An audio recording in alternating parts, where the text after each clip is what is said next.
ಆತ್ಮೀಯ H16 news ಅರ್ಥಾತ್ ಹೇ ಸಿದ್ದರಾಮಯ್ಯ ಸ್ವಾಗತ. ನಾನು ನಿಮ್ಮವ MI ಅಥವಾ ಮಲ್ಲಪ್ಪ ಜೋದವರಾತ್ ಮೇರೆ.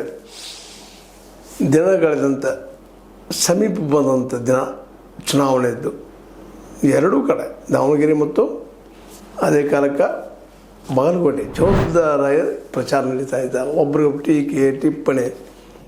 ಆಲ್ರೆಡಿ ನಮ್ಮ ಯತ್ನಾಳ್ರವರಂತೂ ಜಸ್ಟ್ ಗ್ರೀನ್ ಸಿಕ್ಕರೆ ಸಾಕಪ್ಪ ಅನ್ನುವಂಗೆ ತಮ್ಮ ಪ್ರಚಾರ ಸ್ಟಾರ್ಟ್ ಮಾಡಿಬಿಟ್ಟಿದ್ದಾರೆ.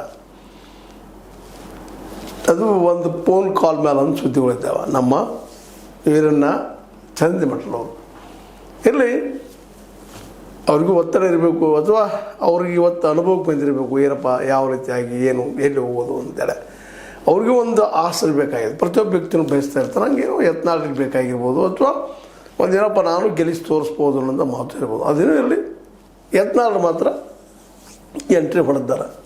ಅದ್ರ ಜೊತೆಗೆ ಸಿದ್ದರಾಮಯ್ಯರಂತೂ ಎರಡೂ ಕಡೆ ಈಗಂತೂ ದಾವಣಗೆರೆ ಸುತ್ತಾಗ್ತಾ ಇದ್ದಾರೆ, ಎಲ್ಲ ಕಡೆ ಸುತ್ತಾಕೆ.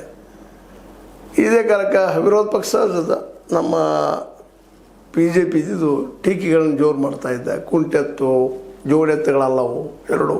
ಅದರಲ್ಲಿ DKC ಮತ್ತು ಇವರಿಂದ ಗೆಲ್ಲಲಿಕ್ಕೆ ಸಾಧ್ಯ ಇಲ್ಲ, ಸಾಲದ ರಾಮಯ್ಯ ಏನು ಸಾಧ್ಯ ಅಂದರೆ ಎಲ್ಲ ಟೀಕೆಗಳು ಮಾಡ್ತಾ ಇದ್ದಾರೆ.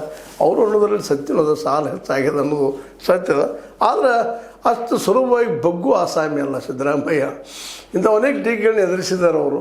ಇದು ಸಾಲದ ರಾಮಯ್ಯ ಅಂದಾಗ ನಾನೇನು ಸಾಲ ಮಾಡಿದ್ದೀನಿ, ಜನಸೇವೆ ಮಾಡಿದ್ದೀನಿ, ಗ್ಯಾರಂಟಿಗಳಾಗಿ ಮಾಡಿದ್ದೀನಿ, ಜನರ ಆರ್ಥಿಕ ಅಭಿವೃದ್ಧಿಗೆ ಮಾಡ್ತಾಯಿದ್ದೀನಿ ಅಂತೇಳಿ ಕೇಳೋದ್ರ ಜೊತೆಗೆ ಮತ್ತು ತಿರುಗಿ ಮನ ಹೋಗಿದ್ದಾರೆ ಅವ್ರಿಗೆ.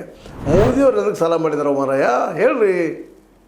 ಕಳೆದ ಸ್ವತಂತ್ರ ಸಿಕ್ಕಾಗಿಂದರೂ ಇವತ್ತಿಗೆ ಬಂದಂಥ ಯಾವುದೇ ಪ್ರಧಾನಿಯೂ ಮಾಡಲಾರದಷ್ಟು ಸಾಲವನ್ನು